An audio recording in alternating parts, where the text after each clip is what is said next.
She was just a tired waitress saving a stranger's life in a crowded diner. What she didn't know, the elderly woman gasping for air was a mafia boss's mother. And the moment she refused his money, everything changed. Myra's feet were screaming. She'd been on them for 11 hours straight, and the dinner rush at Sal's diner showed no signs of slowing down. The fluorescent lights buzzed overhead as she balanced 3 plates on her left arm and grabbed 2 more with her right hand. Table 6 needed ketchup. Table 9 wanted their check 15 minutes ago. The coffee pot was empty again.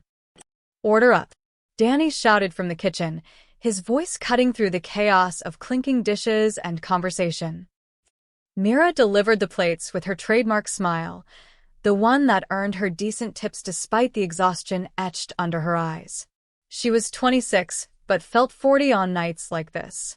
2 jobs, a teenage brother to raise, and rent that came due whether she was tired or not. "Miss? Miss?" A sharp voice cut through her thoughts. Mira turned to see a well-dressed woman in her 70s at table 12, waving frantically. The woman's face had gone pale, her hand clutching at her chest. Her companion, a younger man in an expensive suit, stood frozen, his phone halfway to his ear. Time slowed. Mira dropped the coffee pot she'd been holding.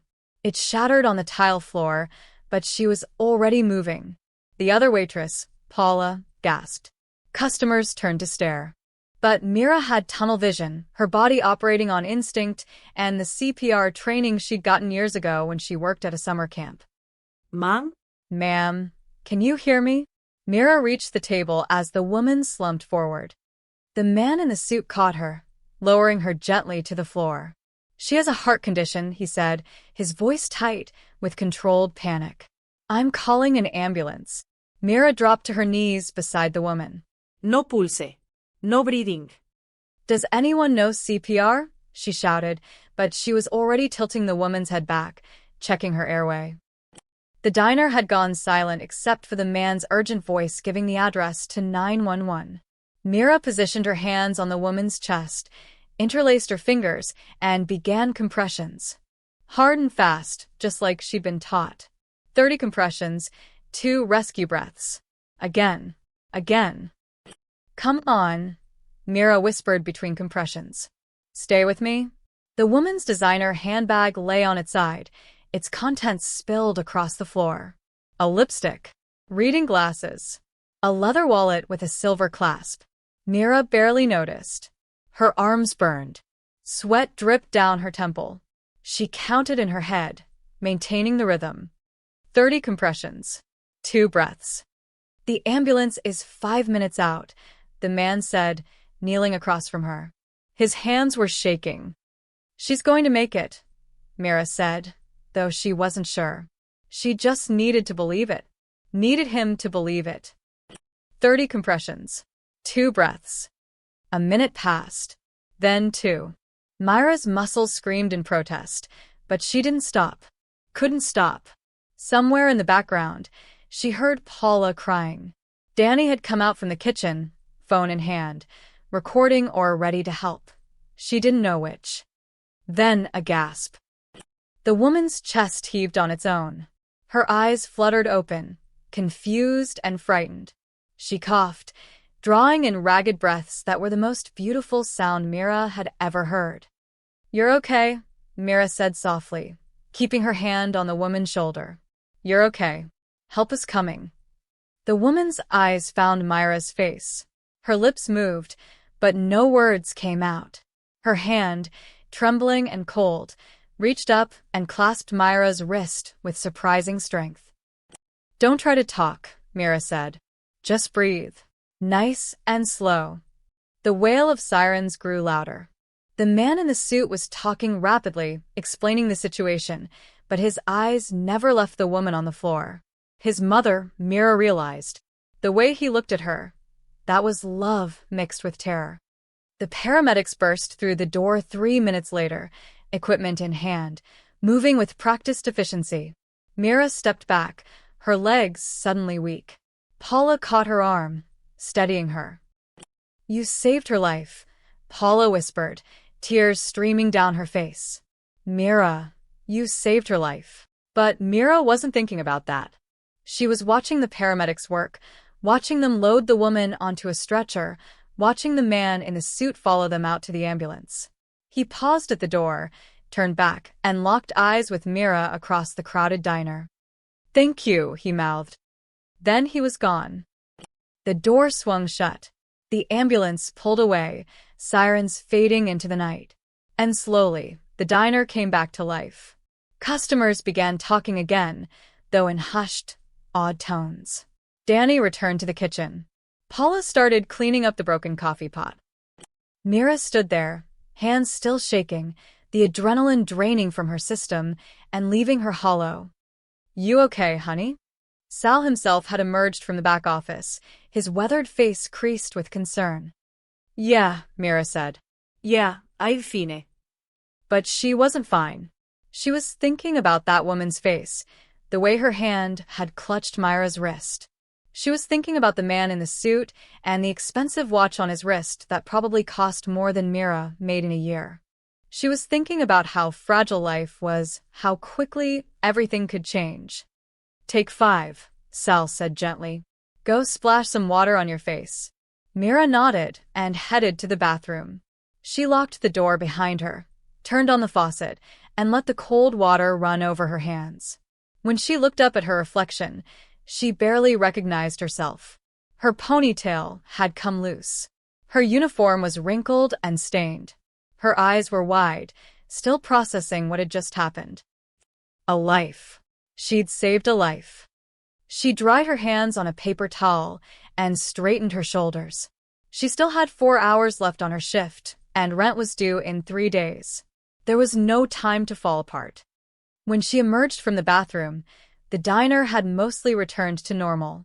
But as she picked up her order pad and forced her tired feet to move, Mira didn't notice the black sedan that had pulled up across the street. Or the man inside it, watching the diner with cold, calculating eyes. The next morning came too soon. Myra's alarm screamed at 6 a.m., dragging her from a dreamless sleep. Her arms ached from the CPR compressions, a dull throb that reminded her last night had been real.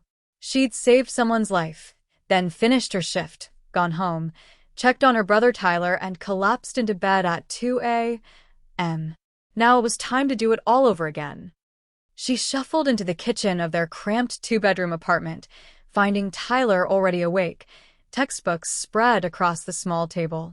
He was 17, a senior in high school, and brilliant in a way that made Myra's heart ache with pride and worry. Brilliant kids needed college, and college needed money they didn't have. "You're up early," she said, starting the coffee maker. "Chemistry test," he didn't look up from his notes. "Heard you coming late." "Long shift." "Mira," he finally met her eyes, his expression serious beyond his years. Paula called. "She told me what happened." Mira sighed. "Of course she did." I'm fine, Tingon. "You saved someone's life," his voice cracked slightly. "That's not nothing." She crossed to him, pressed a kiss to the top of his head. "It was just CPR. Anyone would have done it. But they didn't." "You did." He grabbed her hand, squeezed it. "Mom and Dad would be proud." The words hit her like a physical blow. Their parents had died 4 years ago. A drunk driver, wrong place, wrong time. Mira had been 22, Tyler 13.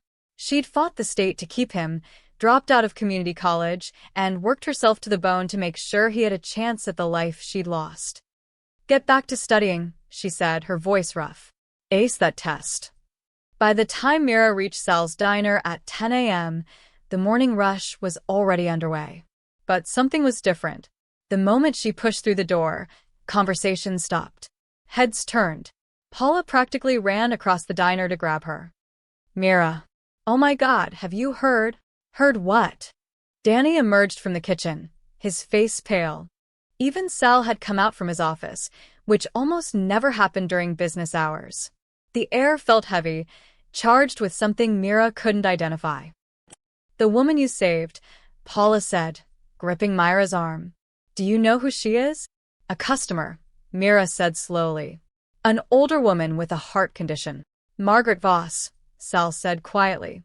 Her name is Margaret Voss. The name meant nothing to Mira. She looked around at the faces staring at her, waiting for understanding to dawn. It didn't. Am I supposed to know who that is? Paula's eyes widened. You really don't know? Know what? She's Adrian Voss's mother, Danny said, his voice barely above a whisper. The name Adrian Voss hung in the air like a thundercloud. Mira saw recognition dawn on the faces around her, customers who'd been eavesdropping, the cook in the kitchen window, even old Mr. Chen who came in every day for black coffee and toast. Who's Adrian Voss? Mira asked. Sal pulled her aside, away from curious ears. His expression was grave. Adrian Voss runs half the organized crime on the East Coast. Gambling, protection, loan sharking, you name it. He's not someone you want to be connected to, honey. The words didn't make sense at first. Myra's brain struggled to connect the elegant, frightened woman from last night to the world Sal was describing. The Mafia. Crime. Violence. That man with her, Mira said slowly. In the expensive suit. That was probably one of his associates. Paula chimed in, having followed them. Adrian doesn't go anywhere without security. His mother's the only soft spot he has. Everyone knows that. Myra's legs felt weak. She pulled out a chair and sat down heavily. I just did CPR. I didn't know. Of course you didn't, Sal said kindly. You did the right thing. You saved a woman's life. But Mira, listen to me carefully. These people, they're not like us. They have their own rules, their own way of doing things.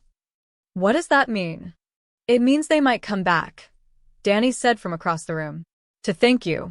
To pay you off. To make sure you don't talk to anyone about what happened. But nothing happened, Mira protested. A woman had a heart attack. I helped her. That's all. Sal exchanged a look with Paula that made Myra's stomach clench. In their world, nothing is ever that simple. The day passed in a blur. Customers whispered and stared. Some asked questions Mira couldn't answer. Others suddenly became very interested in their food, avoiding eye contact. The black sedan across the street that Mira hadn't noticed last night was still there. She noticed it now. During her break, Mira searched Adrian Voss on her phone. The results made her blood run cold. Federal investigations. Suspected connections to multiple murders. A man who'd built an empire on fear and violence. A man whose mother she'd saved. She thought about Margaret Voss's hand clutching her wrist, the gratitude in those fading eyes. She thought about the man in the suit, the way he'd looked at his mother with such desperate love. Monsters didn't love their mothers, did they? But as the sun began to set and Myra's shift drew to a close, the black sedan across the street pulled away. And 3 blocks down, it was replaced by another one. Someone was watching, and Mira had a sinking feeling that her life, as she knew it, was about to change forever. The black cars arrived at exactly 2 p.m. the next day. Mira was refilling salt shakers when she heard the engine's low, expensive purrs that didn't belong in this neighborhood. Through the diner's front window, she watched 3 black SUVs pull up to the curb in perfect formation. Her hands froze mid-pour. Oh God, Paula whispered from behind the counter. He's here. The diner went silent. Forks stopped halfway to mouths. Coffee cups paused at lips. Even the jukebox seemed to sense the moment, the current song ending with no one moving to select another. The door opened. He entered alone, but his presence filled the entire space. Adrian Voss was tall, maybe 6'2", with dark hair graying at the temples and eyes that looked like they'd seen things Mira couldn't imagine. He wore a charcoal suit that probably cost more than 3 months of her rent, and he moved with the quiet confidence of a man who'd never been told no. Every instinct Mira had screamed at her to look away, to pretend she was invisible. But she couldn't. She stood there, salt shaker in hand, as those cold eyes swept the room and landed on her. He didn't smile, didn't threaten. He simply looked at her with an intensity that made her feel transparent.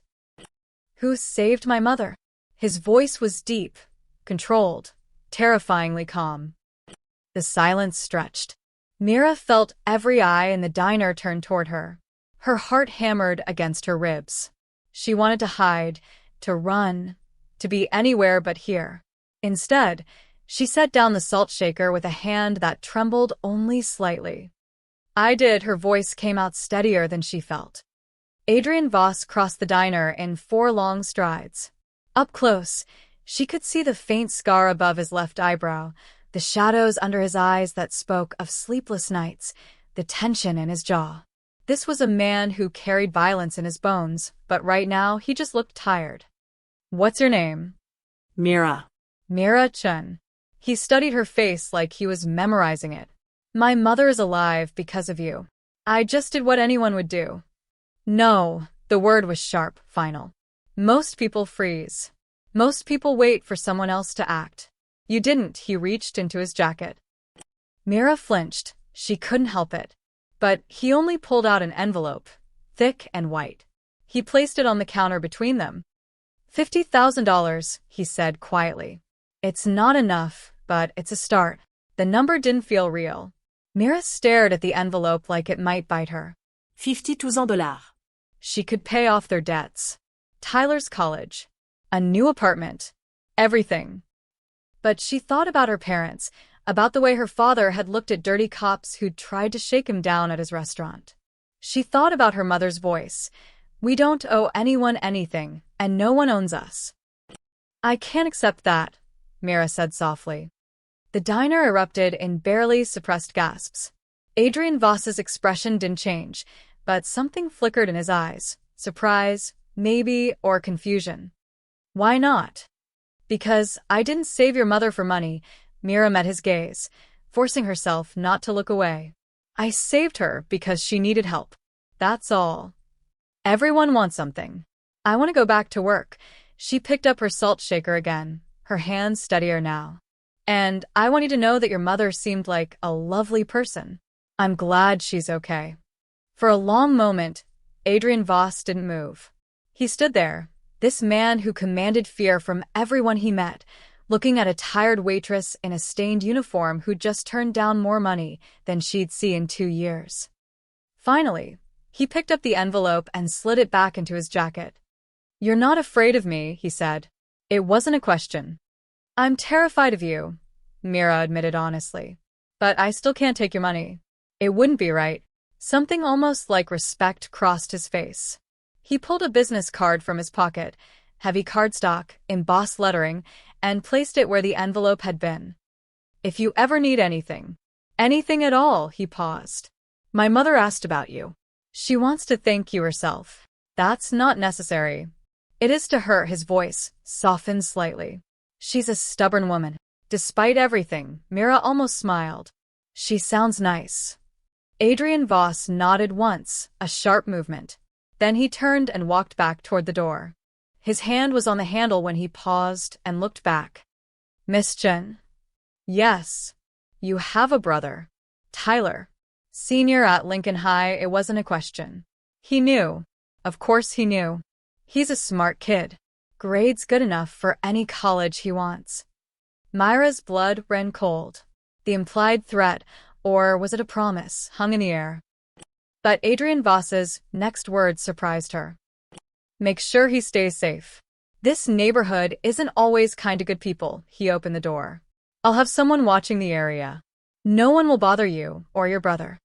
Then he was gone, climbing into the middle SUV. The vehicles pulled away in the same perfect formation they'd arrived in, leaving only the faint smell of expensive cologne and the business card on the counter. Mira picked it up with shaking hands. No name, no title. Just a phone number in raised black letters. "Girl," Paula breathed, appearing at her elbow. "Do you have any idea what just happened?" Mira stared at the card. "I think I just met the devil." "The devil," Paula corrected, "just offered you protection." And that, Mira realized, might be even more dangerous than his anger. 3 days passed, and Mira couldn't shake the feeling of being watched. Not in a threatening way, that was the strange part.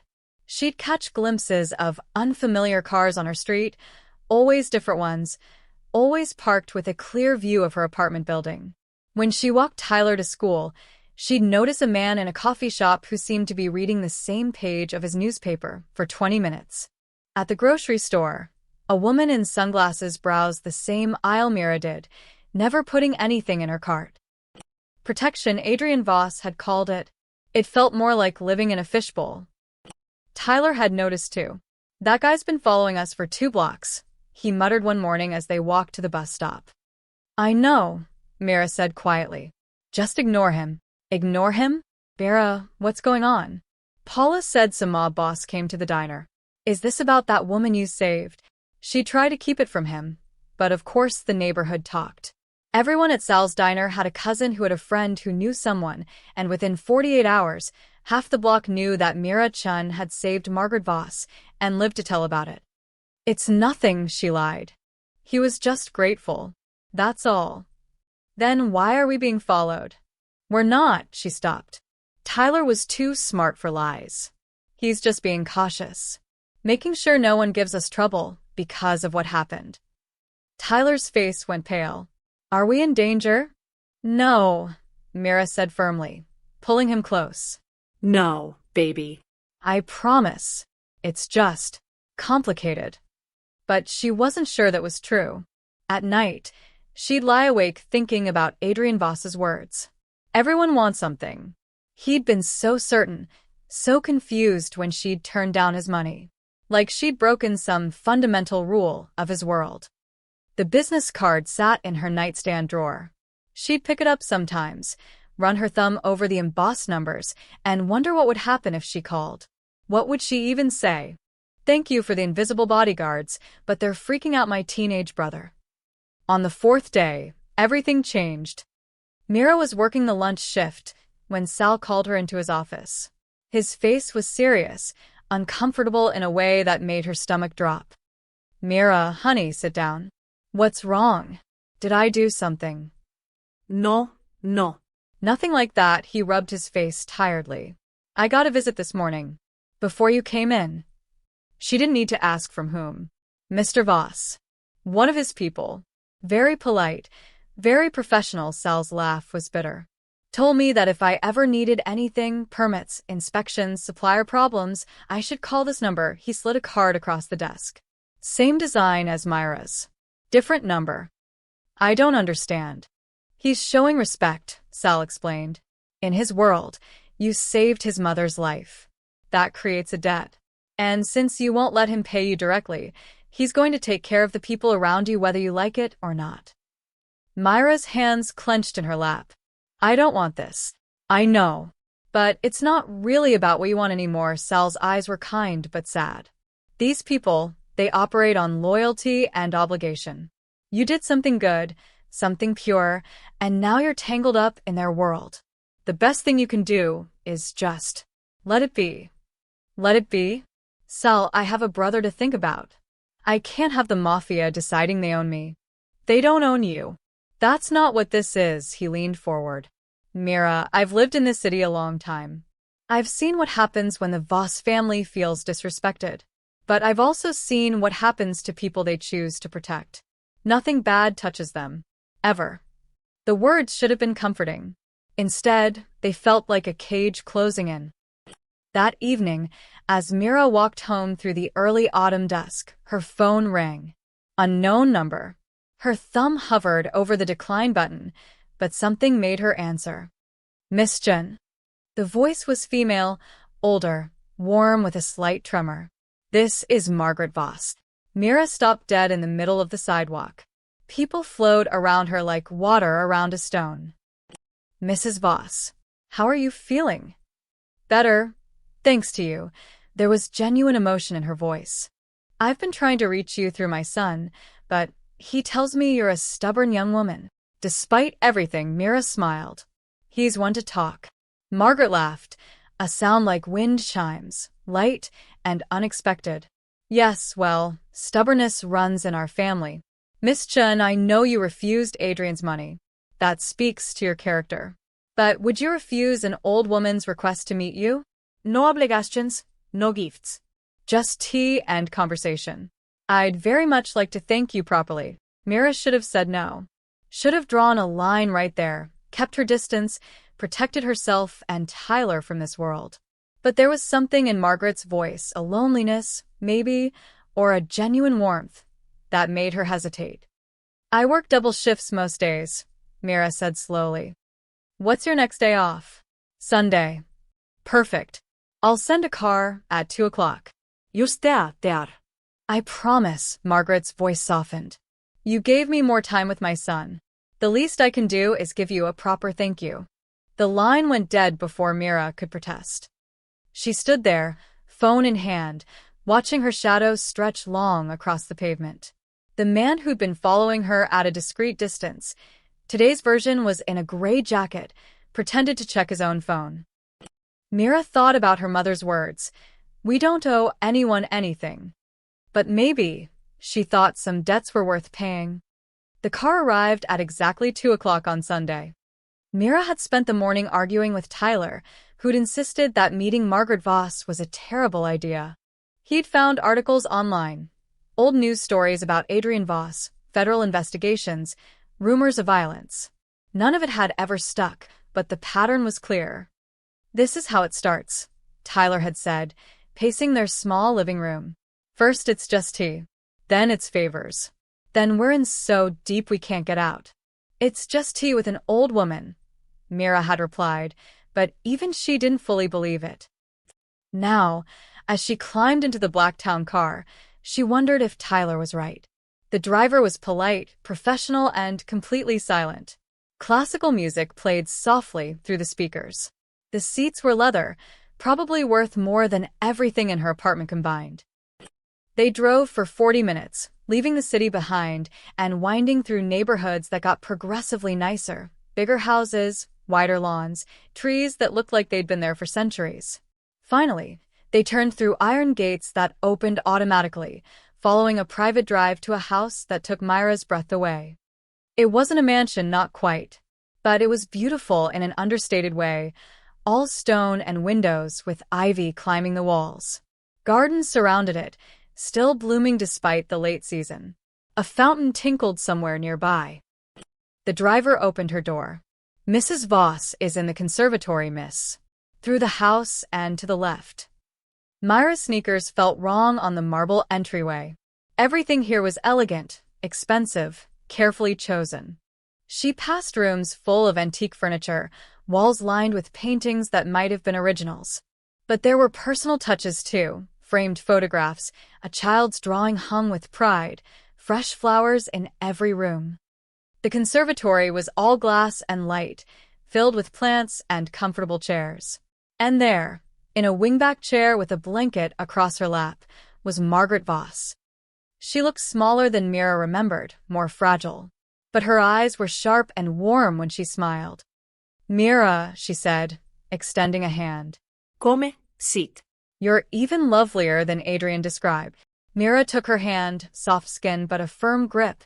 "Thank you for inviting me, Mrs. Voss." "Margaret, please." "Mrs. Voss makes me feel ancient." She gestured to the chair across from her. "There." A woman Mira hadn't noticed, housekeeper, maybe, poured from a delicate pot. Real china, not mugs. The tea smelled like jasmine and honey. "I won't keep you long," Margaret said once they were alone. "I know you work hard. Multiple jobs, isn't it? And raising your brother on your own." The research didn't surprise Mira, but it still made her uncomfortable. "Tyler's a good kid. It's not as hard as people think." Nonsense. "It's exactly as hard as people think, probably harder." Margaret's eyes were knowing. "I raised Adrian alone after his father died. I know what it cost." Mira sipped her tea, unsure what to say. This woman had saved her life, in a way, given her son whatever humanity he had left. But she'd also raised the most feared man on the East Coast. "You're wondering about me," Margaret said gently. "About how a woman like me has a son like Adrian. I didn't mean." "It's all right. I wonder sometimes too." Margaret gazed out at the garden. "His father was in the business. I tried to keep Adrian away from it, sent him to good schools, hoped he'd choose differently. But after his father was killed, Adrian felt he had to step up. Protect me." "Protect what was ours." She looked back at Mira. "He's not a good man by most standards." But he's a good son. He seems to care about you very much, Mira said carefully. He does. And that's why your kindness matters so much. You didn't know who I was. You didn't calculate odds or weigh consequences. You just helped. Margaret's eyes glistened. That kind of goodness is rare in our world. I'm not special, Margaret. I just did what needed to be done. That's exactly what makes you special, Margaret set down her cup. Adrian tells me you refused his money, that you won't accept any help. I can't be bought. No one's trying to buy you, dear. Margaret's smile was sad. But you need to understand something about my son. He's spent his entire life in a world where everything is a transaction. Loyalty is purchased. Protection is earned through fear. And then you, she shook her head wonderingly. You save his mother's life and ask for nothing. You broke his entire worldview. Mira thought about Adrian Voss's face in the diner, the confusion in his eyes. I just want to be left alone. Tyler and me, living our lives. I know. But you've made an impression, whether you meant to or not.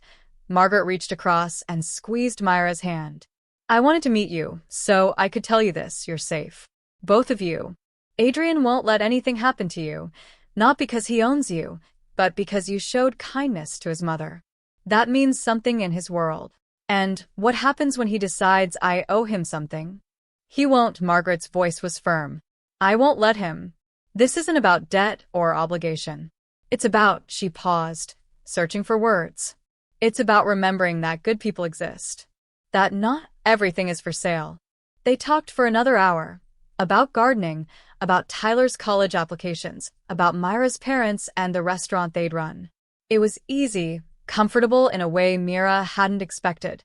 Margaret was funny, sharp, genuinely interested in Myra's life. But as the car drove her home through the fading afternoon light, Mira couldn't shake the feeling that something had shifted. She'd been brought into something bigger than tea and conversation. And somewhere in the city, in an office with bulletproof windows, Adrian Voss listened to his head of security's report and made a decision that would change everything. Sir, we've detected unusual activity. Someone's been asking questions about the girl. About what happened at the diner. Adrian's expression didn't change, but his hand tightened on his glass of whiskey. Who? We're still determining that. But they're being careful. Professional. Find out who. And make sure they don't get close to her. He paused.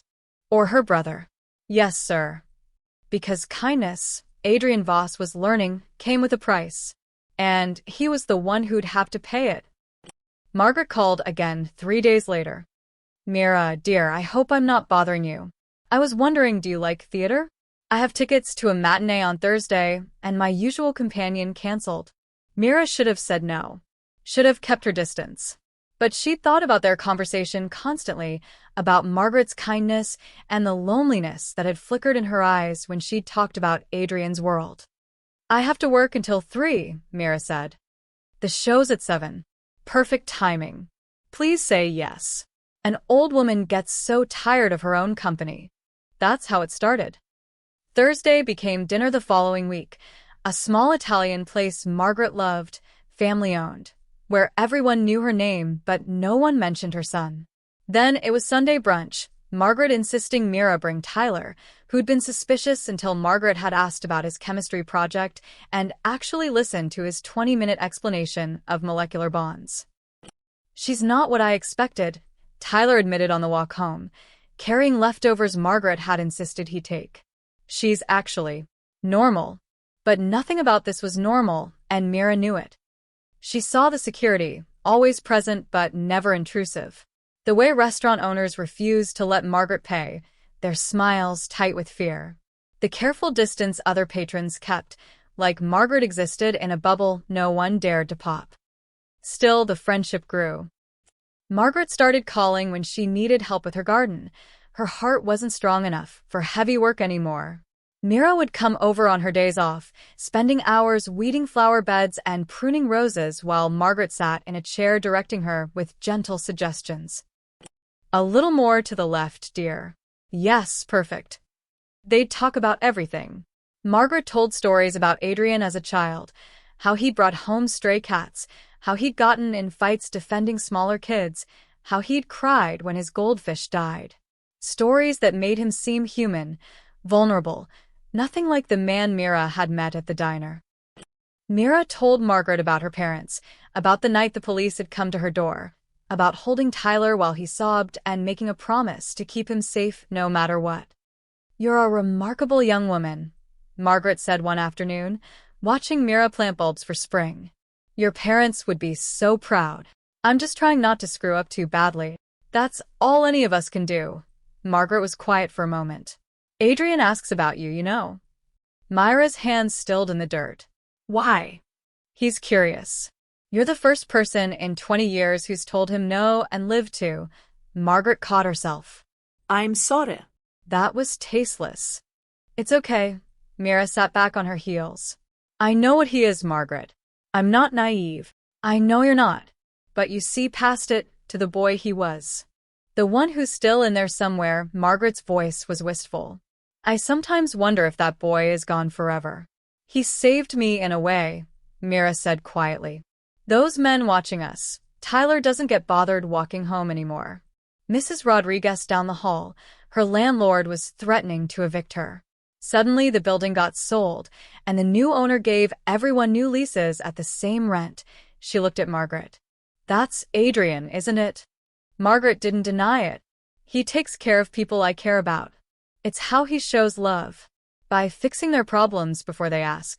By making sure they're safe." Margaret reached over and touched Myra's dirt-stained hand.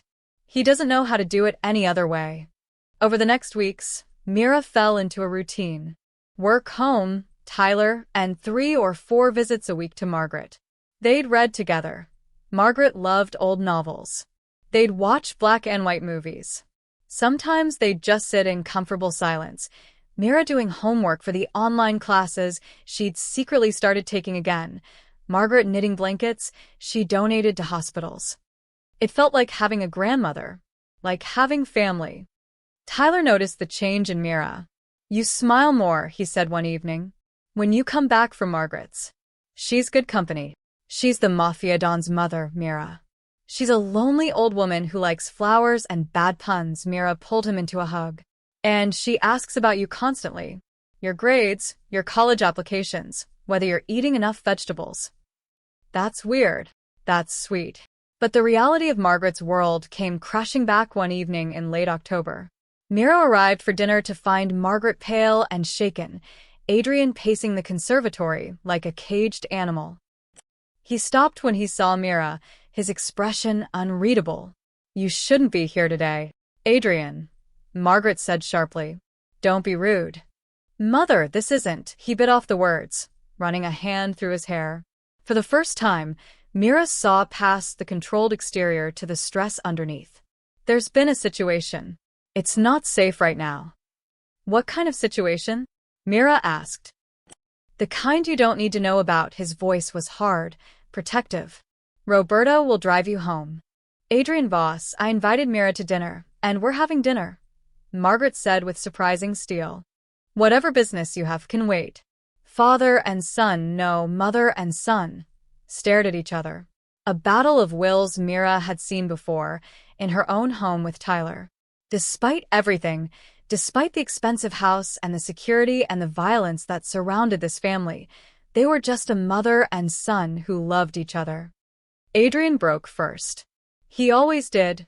Mira was learning where his mother was concerned. Fine. But security stays close. He looked at Mira, something almost like apology in his eyes. "I'm sorry you got pulled into this." "Into what?" "Into being someone my mother cares about," he said quietly. "That's not always safe." Then he left, and Mira watched him go, wondering what danger she couldn't see. And in a warehouse across the city, men with guns were asking questions about a waitress who'd gotten too close to the Voss family. The man appeared at Sal's diner on a Tuesday morning. He looked ordinary, mid-40s, brown jacket, ordering coffee and eggs. But something about him set off alarms in Myra's head. The way his eyes tracked her movements. The way he smiled when she brought his order, too friendly, too calculating. "You're Mirachin, right?" he asked as she refilled his coffee. Every instinct screamed danger. Do I know you? Not yet. But I know you. He stirred sugar into his coffee slowly. You're the girl who saved Margaret Voss. Myra's hand tightened on the coffee pot. Across the diner, she caught Danny's eye. He'd noticed something was wrong. I helped a customer who had a medical emergency, she said carefully. That's all. That's all, he repeated amused. You're modest. I like that. Tell me, how's your friendship with Mrs. Voss going? Must be nice spending time in that beautiful house. Meeting interesting people. I need to get back to work. His hand shot out, gripping her wrist. Not hard enough to hurt, but firm enough to stop her. I'm just making conversation. No need to be rude. Let go of her. Danny had appeared, spatula in hand like a weapon. He was 23 and rail-thin, but his voice didn't waver. The man released Myra's wrist, hands up in mock surrender. Easy, friend. Just talking, he stood, threw a 20 on the table. Thanks for the coffee, Myra. I'm sure we'll see each other again. He left. Myra's hands were shaking so hard, she nearly dropped the coffee pot. You okay? Danny asked. I need to call someone. She pulled the business card from her pocket, the one Adrian had given her weeks ago, the one she'd sworn she'd never use. Her fingers trembled as she dialed. He answered on the first ring. Miss Jen. Someone just approached me at the diner, asking about your mother. About me. A pause. Then, describe him. She did every detail she could remember. She heard Adrian speaking to someone else, rapid-fire instructions she couldn't make out. Are you still at work? Yes. Stay inside. Don't leave the building. Someone will be there in 10 minutes. Adrian, what's happening? His voice was ice. Someone's interested in my mother's connection to you. That makes you a target, he paused. I should have seen this coming. I'm sorry. The line went dead. The next 10 minutes crawled by. Mira served customers on autopilot, her mind racing. Danny stayed close, watching the door. Paula had called Sal, who'd emerged from his office, looking grim. We're closing early today, Sal announced to the confused customers. Family emergency. The black SUV arrived exactly when Adrian had promised. But it wasn't one of his security team who entered. It was Adrian himself, followed by two men in dark suits who immediately positioned themselves by the windows. Miss Chun, his voice was professional, but his eyes were concerned. We need to talk. Privately. Sal led them to his office. Adrian waited until the door closed before speaking. The Castellano family, their rivals, have been trying to move into my territory for years. They learned about you through their own surveillance. He pulled out his phone, showed her a photo. Is this the man? It was him. The same cold smile. Yes. Adrian's jaw tightened. His name is Frank Moretti. He's Castellano's information gatherer. If he approached you directly, they're planning something. Planning what? But even as she asked, Mira knew. Her stomach turned to ice. They think you're leverage, Adrian said quietly. A way to get to my mother. To get to me. But I'm nobody. You saved my mother's life. You visit her multiple times a week. She talks about you constantly, something almost like pain crossed his face. In their eyes, that makes you family. And family can be used. The room spun. Mira gripped the edge of Sal's desk. Tyler. Oh God, Tyler. Your brother is safe. I had him picked up from school 15 minutes ago. He's at my mother's house with 4 security guards. You took my brother? Myra's voice rose. You had no right. I had every right. Adrian's control cracked. These people don't play games, Miss Chin. They don't send warnings. If Moretti knows about you, he knows about Tyler. And if I hadn't moved first, your brother would already be gone. The words hit like physical blows. Myra's knees went weak. Sal caught her arm, eased her into a chair. This is my fault, she whispered. I should have stayed away. I should have. This is not your fault. Adrian crouched in front of her, forcing her to meet his eyes. You were kind to an old woman. That's all. The fact that men like Castellano exist, that they prey on kindness, that's on us. On our world. Not on you. What do I do? Adrian stood, his expression hardening into something dangerous. You let me handle this. You and Tyler stay somewhere safe until this is resolved. Resolved how? He didn't answer, which was answer enough. No, Mira stood up. No. I don't want anyone hurt because of me. There has to be another way. There isn't. His voice was final. I've lived in this world my entire life, Miss Chen. I know how it works. The Castellanos made a move. Now I respond. That's the only language they understand. Then I'll talk to them. I'll tell them I'm nothing to your family. They won't believe you. And even if they did, it's too late. They've already made you a piece on the board. Adrian moved toward the door. Roberta will take you to the house. Stay with my mother. Stay with Tyler. And let me do what I do. Which is what? He looked back at her, and for the first time, Mira saw the man everyone feared. Whatever it takes to keep you safe. Margaret's house felt like a prison, even though the bars were invisible. Tyler was furious. He'd been pulled out of school by strangers, driven to a mansion, and told he couldn't leave. Now he paced the conservatory like a trapped animal while Mira tried to explain. They're trying to protect us, she said for the third time. By kidnapping us? By making us prisoners.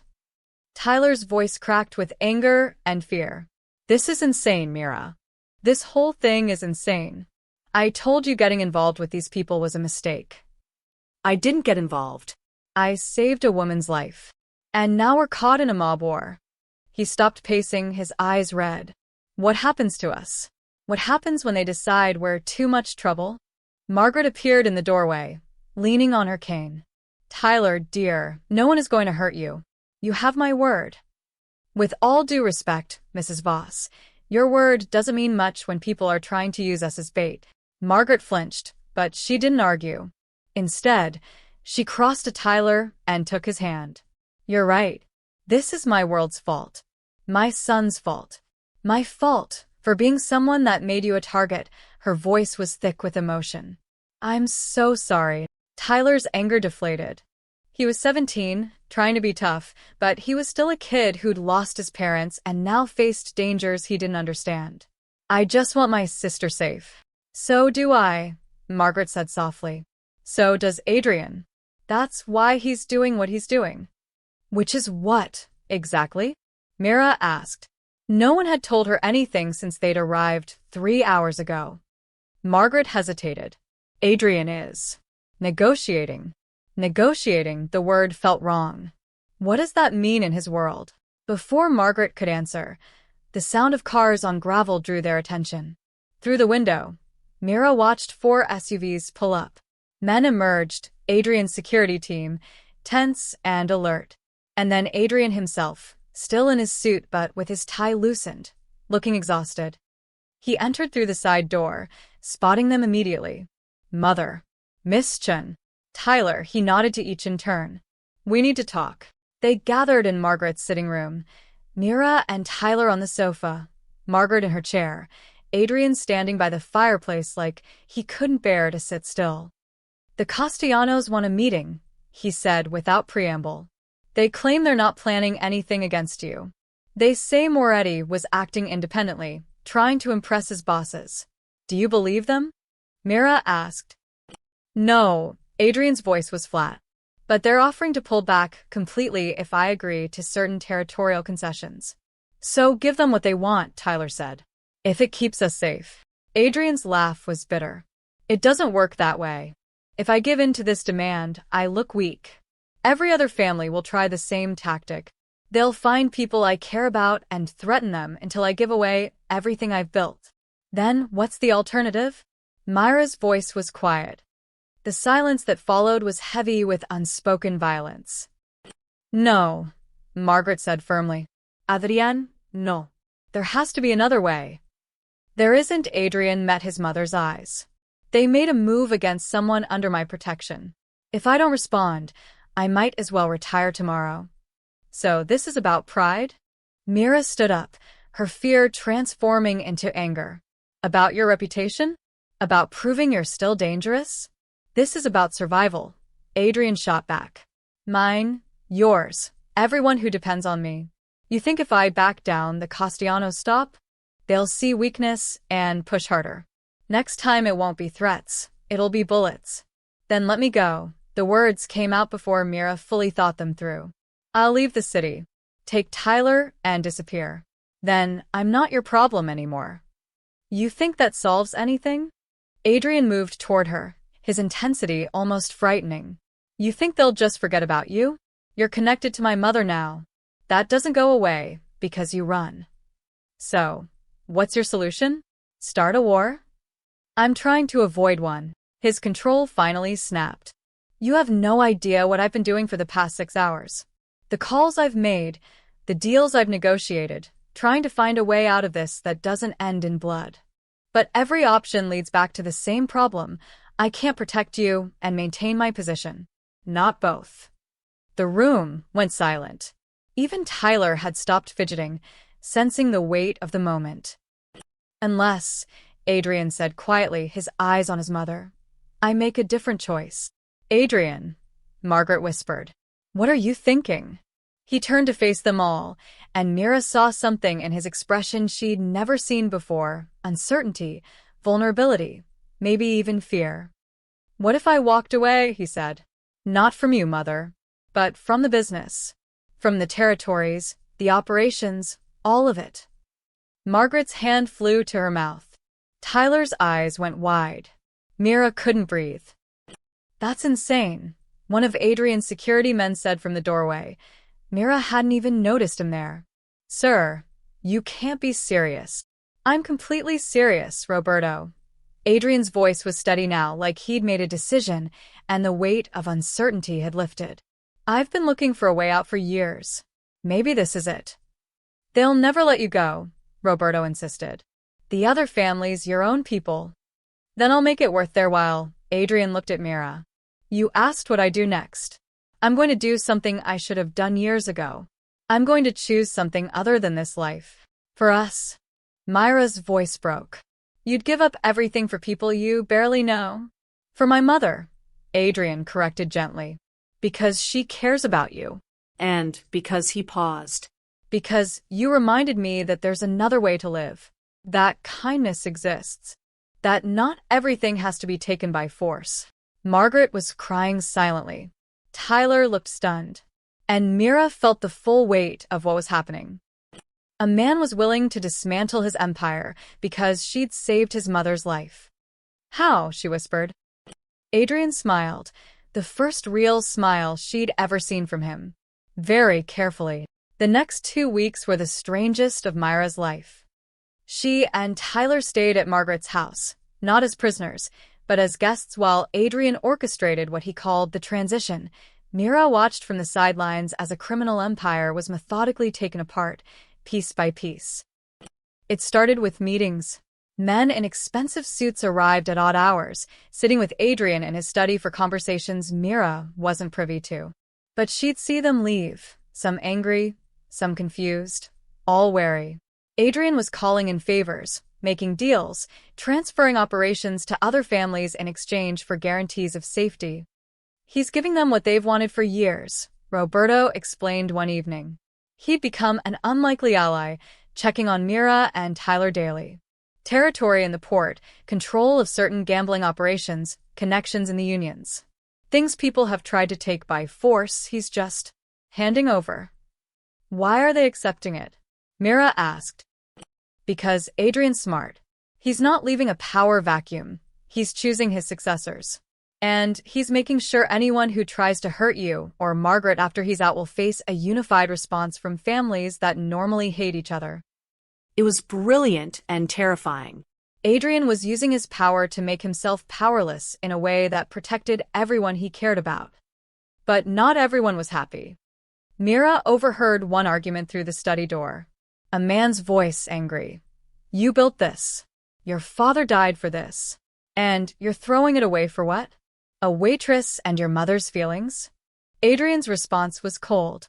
I'm throwing it away because I choose to. Because I'm tired. Because I want one chance to live without looking over my shoulder. They'll see it as weakness. Let them. I'm making sure that weakness doesn't hurt anyone else. Tyler struggled with it all. He'd spend hours in Margaret's library trying to process the insanity they'd been pulled into. One night, he found Mira in the conservatory, staring out at the garden. Is he really doing this because of you? Tyler asked quietly. Because of us. Because of your sister's kindness. Margaret had appeared behind them, wrapped in a shawl. But also because he's been looking for an excuse to leave for years. Mira just gave him a reason that makes sense in his world, protecting family. But we're not his family, Tyler protested. Aren't we? Margaret's smile was sad. Family isn't always blood, dear. Sometimes it's the people who show up, who care, who save your life in a diner without asking for anything in return. The breakthrough came on a Tuesday. Adrian called them all into his study, Mira, Tyler, Margaret, and Roberto. He looked exhausted but relieved, like a man who'd been carrying a boulder and finally set it down. It's done, he said simply. The Castellanos have agreed to the terms. They get 3 of my territories, and in exchange, they've guaranteed that neither Mira nor Tyler will be touched. Ever. By anyone. How can you trust them? Mira asked. Because I made the deal too expensive to break. I've transferred ownership of the port operations to a neutral party, someone both families respect. If anything happens to you, that neutral party has instructions to burn the whole thing down. No one gets it, he leaned against his desk. It's mutually assured destruction. Not elegant, but effective. What about the rest of your business? Margaret asked. Parceled out to 5 different families. Some I sold legally through front companies. Some I just walked away from. By next week, I'll have no operations left except a few legitimate businesses I'm keeping. The room was silent, everyone processing what this meant. What will you do? Mira finally asked. Adrian looked at his mother. I've always wanted to travel. See the places you used to tell me about when I was a kid. Maybe learn to do something normal. Something that doesn't involve violence or fear. You'll be bored in a week, Roberto said, but his voice was fond. Probably, Adrian almost smiled. But I'll be alive. And more importantly, so will the people I care about. Tyler spoke up, his voice uncertain. What about us? Can we go home? You can do whatever you want, Adrian said. The protection extends regardless of where you live or what you do. But he hesitated. My mother has grown very fond of both of you. If you're willing, I'd like you to stay in our lives. No obligations, no debt. Just family. Mira looked at Margaret, who was crying again. Happy tears this time. She thought about the past weeks, the fear and chaos, but also the warmth. The way Margaret had taught Tyler to play chess. The dinners where they'd laughed until their sides hurt. The unexpected belonging. I need to get back to work, Mira said slowly. And Tyler needs to finish school. But she met Adrian's eyes. Sunday dinners? Holidays? That kind of family? That kind of family, Adrian agreed, his voice rough with emotion. Margaret crossed the room and pulled Mira into a fierce hug. My girl, she whispered. My brave, kind girl. 3 days later, Mira and Tyler returned to their apartment. It felt smaller than she remembered, shabbier. But it was home. The watchers were gone, no more black sedans, no more men with newspapers. Just normal life returning, like waking from a dream. Except for the envelope that arrived the next day. Inside was a letter from Adrian, written in surprisingly neat handwriting. Miss Chun, I've set up a trust for Tyler's education. Not a gift, a thank you. You gave my mother more time. You gave me a reason to change. That deserves more than I can ever repay. But since you won't accept money, I'm giving it to someone who needs it more. Tyler is brilliant. He deserves every opportunity. The trust is anonymous. Tell him it's a scholarship if that makes it easier to accept. Thank you for reminding me what it means to be human. Mira held the letter, tears streaming down her face. In trying to stay free, she'd somehow helped free someone else. 3 months passed in quiet normalcy. Mira returned to her shifts at Sal's diner. Tyler finished his college applications, 7 schools, all with full scholarships he believed were merit-based. They had Sunday dinners at Margaret's house, where Adrian was slowly learning to cook and failing spectacularly, much to everyone's amusement. "I can negotiate with the most dangerous men in America," he'd said, staring at a burnt lasagna, "but Italian food defeats me." It almost felt like they'd escaped. Like the nightmare had been just that, a bad dream they'd all woken from. Then Frank Moretti walked into the diner again. It was a Wednesday morning, slow and quiet. Mira was wiping down tables when the door chimed. She looked up and froze. Same brown jacket. Same calculating smile. But something was different in his eyes. Anger, maybe, or resentment. "Hello again, Mira." Her hand moved instinctively toward her phone in her apron pocket, but Moretti raised his hands in a peaceful gesture. "Relax. I'm just here for coffee." "That's still allowed, isn't it?" Danny was in the back. Paula hadn't arrived yet. Mira was effectively alone with a man who'd threatened her family 3 months ago. "What do you want?" Her voice was steadier than she felt. "I want to congratulate you," he slid into a booth. "You did it. You actually made Adrian Voss go soft. Made him walk away from everything." His smile didn't reach his eyes. "Do you have any idea what that did to the balance of power in the city?" "That wasn't my intention." "Of course it wasn't. You're just a sweet girl who saved an old lady, right?" His voice dripped with sarcasm. "But intentions don't matter. Results do.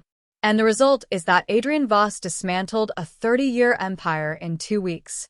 Made deals that shifted millions of dollars, changed territorial lines that had been stable for decades." Myra's heart hammered. "He's out. That's what you wanted, isn't it?" "What I wanted?" Moretti laughed bitterly. "I didn't want anything. I was following orders. And now my boss, Castellano, he's got what he wanted. More territory, more power, more money." He leaned forward. "But some of us didn't get anything. Some of us watched Adrian hand over operations we'd worked years to infiltrate. Operations that were supposed to be ours. I don't understand what this has to do with me." "You're the reason he left, Mira. You and that old woman. You made him weak." Moretti's expression hardened. "And I don't like loose ends." The threat was clear now. Ice spread through Myra's veins. "Adrian made deals. He protected us. You can't." "Adrian made deals with the bosses. With people who honor agreements." Moretti stood up. "But I'm tired of taking orders. Tired of watching others get rich, while I do the dirty work." He moved toward her slowly. "So here's what's going to happen. You're going to come with me, quietly. We're going to take a little drive. And we're going to see how much the great Adrian Voss really cares now that he's playing civilian. I'm not going anywhere with you. Then your brother dies." He pulled out his phone, showed her a photo. Tyler, walking out of school, backpack over one shoulder, laughing with friends. The photo had been taken today. "I've got 2 men on him right now. You make a scene, you call for help, you do anything except walk out that door with me, and Tyler's dead before you finish dialing." Myra's world narrowed to that photo. Tyler's smile. His whole life ahead of him. Everything she'd sacrificed to protect. "Why?" Her voice broke. "Why are you doing this?" "Because Adrian Voss took everything from me when he walked away. My chance at promotion, my future, my respect." Moretti's eyes were cold. "So, I'm going to take something from him. I'm going to prove he's not untouchable. And you're going to help me do it." Myra's mind raced. She could scream, but Tyler would die. She could run, but Tyler would die. She could fight, but Tyler would die. Every option led to the same nightmare. "Let me call him," she said quietly. "Let me tell Adrian you're taking me. Then he'll come and you can do whatever you're planning. But leave Tyler out of it." "You think I'm stupid?" "The moment you call, Adrian mobilizes an army. He might be out of the game, but he still has friends. People who owe him." Moretti grabbed her arm. "No calls. No messages. We're going to disappear for a few hours, let Adrian sweat, and then we'll see how much he's willing to give up to get you back." He was pulling her toward the door when Danny emerged from the kitchen. "Mira? You okay?" "I'm fine," she said quickly, too quickly. "Just stepping out for a minute." Danny's eyes narrowed. He'd been there the first time Moretti had shown up. He recognized him. You sure about that? Tell her she's sure, Moretti said, his hand in his jacket pocket, the implied threat clear. I'm sure, Danny. It's fine. But as Moretti pushed her out the door, she met Danny's eyes and mouthed two words, call Adrian. Danny's face went pale. He understood. The black car was already waiting, engine running. Moretti shoved Mira into the back seat. Another man sat in the driver's seat, silent and intimidating. As they pulled away from the diner, Mira watched through the rear window as Danny ran back inside, phone already to his ear. She'd bought Tyler time. She'd warned Adrian. Now, she just had to survive long enough for them to find her. Where are you taking me? She asked, trying to keep the fear from her voice. Moretti smiled that cold smile. Somewhere the great Adrian Voss will never think to look.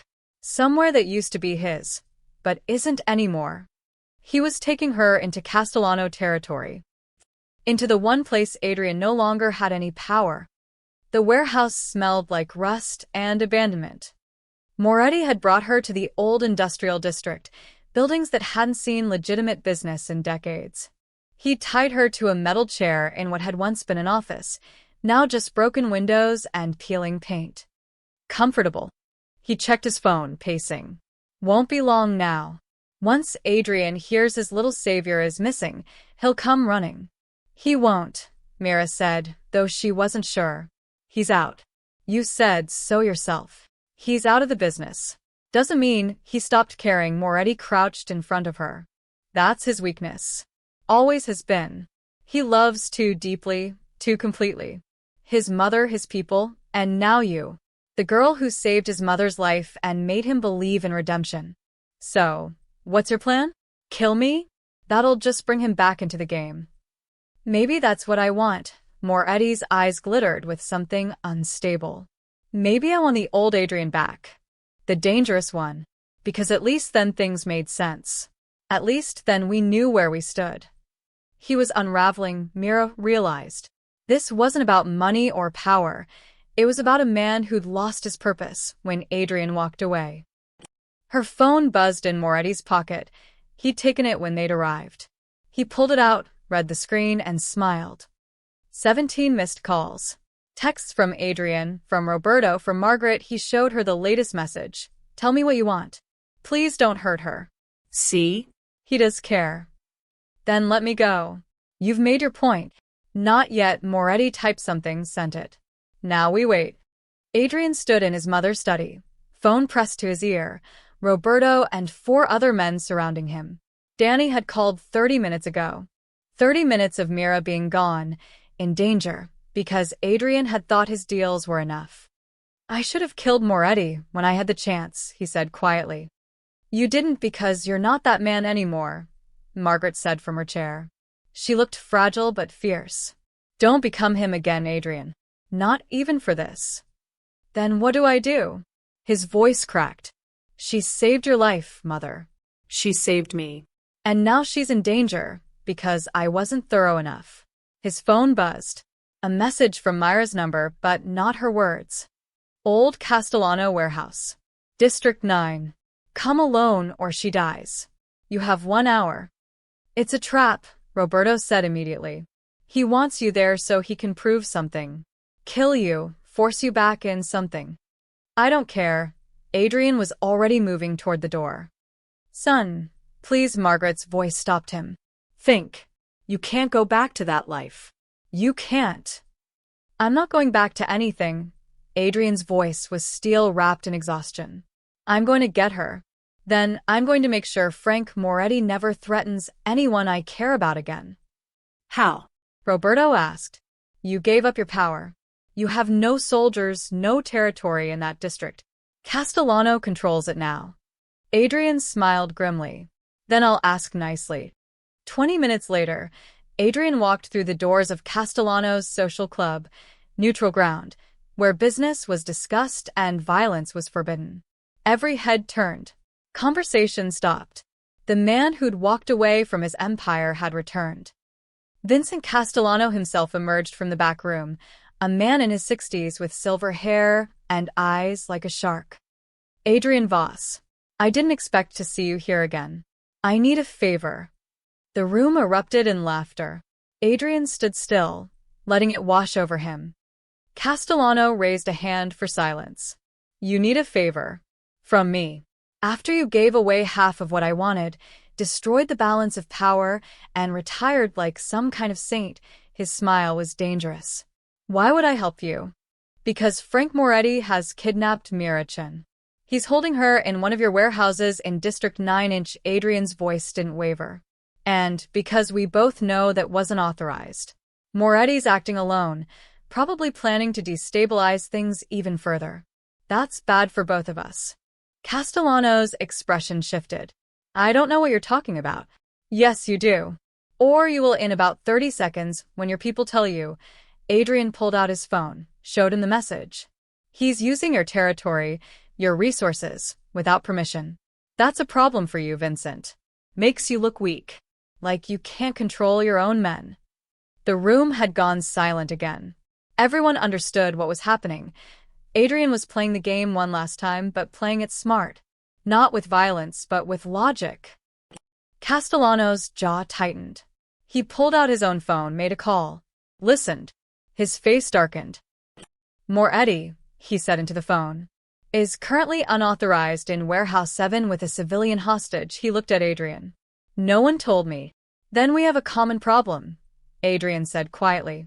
I'm asking you to solve it. Why would I? Because I'm offering you something in return. Adrian pulled an envelope from his jacket. Deeds to 3 properties I kept. Prime real estate in the financial district, worth about $15 million.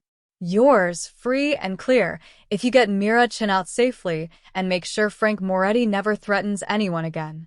Castellano took the envelope, examined the documents. His eyebrows rose. You'd give me this? For a waitress? For family, Adrian corrected. Yes. The older man studied him for a long moment. Then he nodded slowly. You really are out, aren't it? You really walked away. I did. And you're not coming back. Never. Castellano made another call. Warehouse 7. Send everyone. Bring Moretti to me. And don't let the girl get hurt. He hung up, looked at Adrian. She'll be safe in 20 minutes. Thank you. Don't thank me. This is business, but Castellano's expression held something like respect. Though I'll say this, you surprised me, Voss. Most men in your position would have come in shooting. You came in negotiating. Maybe you really have changed. Adrian just nodded and walked out, pulling out his phone to call his mother. Mira was back at the diner 2 days later. Her wrists still bore faint marks from the ropes, hidden under long sleeves. Moretti was gone. No one said where, and Mira didn't ask. She'd been rescued by Castellano's men, driven home in silence, and found Tyler waiting with Margaret and Adrian. Tyler had held her for 20 minutes straight, sobbing into her shoulder. Margaret had made tea, with shaking hands. And Adrian had stood by the window, his back to them all, shoulders rigid with guilt. Now, as she refilled coffee cups and took orders, everything felt surreal. Like she'd lived through someone else's nightmare and woken up back in her own life. Table 9 needs ketchup, Paula called out, pulling Mira from her thoughts. Life moved forward. It always did. Sunday dinner at Margaret's had become sacred. Mira and Tyler arrived at 5 as always. But today felt different. Adrian met them at the door, and for the first time, Mira saw something unexpected in his expression, nervousness. Before we eat, he said, I need to show you both something. He led them not to the dining room, but to his study. On the desk lay a folder, official-looking and thick with documents. What is this? Mira asked. Tyler's college fund. The anonymous trust. Adrian's voice was quiet. It's not enough. Not for what you deserve, what you've been through. So I've added to it. Tyler opened the folder, his eyes widening. This is enough for 4 years at any school. With living expenses. Books. Everything. It's paid for, Adrian confirmed. All of it. No loans, no debt. You choose where you want to go, and you go. I can't accept, Mira started. You can, Margaret appeared in the doorway. Because it's not about owing or being bought. It's about giving someone who deserves a chance the ability to take it. She moved to Tyler, cupped his face. Your sister gave up her dreams to raise you. Let us give those dreams back. Tyler looked at Mira, tears in his eyes. Is this okay? She thought about her parents, about their restaurant, about working herself to exhaustion, about pride and independence and the weight of doing everything alone. Then she looked at Margaret's hopeful face, at Adrian's careful distance, at Tyler's desperate hope. Yes, she whispered. It's okay. Tyler launched himself at Adrian in a hug that clearly surprised them both. Adrian stood frozen for a moment, then slowly wrapped his arms around the boy, his eyes closing. Thank you, Tyler said. Thank you for everything. Dinner was chaotic and perfect. Adrian's lasagna had finally turned out edible, mostly because Margaret had supervised every step. They ate and laughed and told stories. Tyler talked about MIT and Stanford, his top choices. Margaret shared gossip about her garden club. Mira felt the tension she'd carried for months finally begin to ease. After dinner, while Tyler and Margaret played chess in the conservatory, Adrian found Mira in the garden. The late spring air was cool, flowers blooming in colors that seemed too bright to be real. I'm sorry, he said without preamble. For everything. For the danger, for Moretti, for dragging you into my world. You didn't drag me anywhere, Mira turned to face him. I made a choice to help your mother. Everything that came after. That's not on you. It feels like it is. Then let it go, she smiled softly. You gave up everything to keep us safe. You negotiated instead of fighting. You chose differently, she paused. My father used to say that the measure of a person isn't where they start, but whether they're willing to change. You changed, Adrian. That matters. He looked at her for a long moment, and she saw the boy Margaret had described, the one who'd saved stray cats and cried over goldfish, the one who'd been buried under years of violence but never fully disappeared. I don't know how to be normal, he admitted. I don't know how to be just. A person. Someone's son. Someone's friend. None of us really know what we're doing, Mira said. We just show up and try. From inside, they heard Tyler's triumphant shout. He'd finally beaten Margaret at chess. Her delighted laughter followed, bright and young. She's happy, Adrian said softly. Happier than I've seen her in years. So are you, I think. He considered this. Maybe. It's strange. I spent 30 years building power, controlling territories, making people fear me. And now I have nothing but this house, and whatever legitimate businesses I kept. I should feel lost. But you don't. No, he smiled. A real smile, the kind that reached his eyes. I feel free. 6 months later, Tyler left for MIT. Mira helped him pack, both of them crying and laughing. Margaret had sent care packages ahead, homemade cookies, warm blankets, a framed photo of their Sunday dinners. Adrian had arranged for Tyler to have his own apartment near campus, refusing to let him live in a dorm like a peasant, which had made Tyler laugh for 10 minutes straight. The goodbye was hard, but it was also full of hope. Mira kept working at the diner, not because she had to, but because she wanted to. She'd enroll back in community college, taking nursing classes. Maybe she'd save more lives. Maybe she'd find her own path. Sunday dinners continued. Sometimes it was just Mira, Margaret, and Adrian. Sometimes Tyler video called in from Boston. Sometimes Roberto joined them, slowly becoming part of their strange, chosen family. One Sunday in December, as snow fell outside and a fire crackled in the hearth, Margaret raised her wine glass. To family, she said, her voice thick with emotion. Not the one we're born into, but the one we choose. The one we save. The one that saves us. They clinked glasses, Adrian, Mira, Tyler on the laptop screen, even Roberto from the doorway where he pretended not to be touched. To family, they echoed. And in that moment, Surrounded by warmth and love and the impossible friendship that had started with CPR in a diner, Mira finally understood what her mother had meant about not owing anyone. Because this wasn't about debt. It wasn't about obligation or transaction or power. It was about showing up. About kindness creating ripples that changed everything. About a waitress who saved a life and accidentally saved a soul in the process. And about a family, strange and imperfect and absolutely real, that chose each other when it mattered most. The end.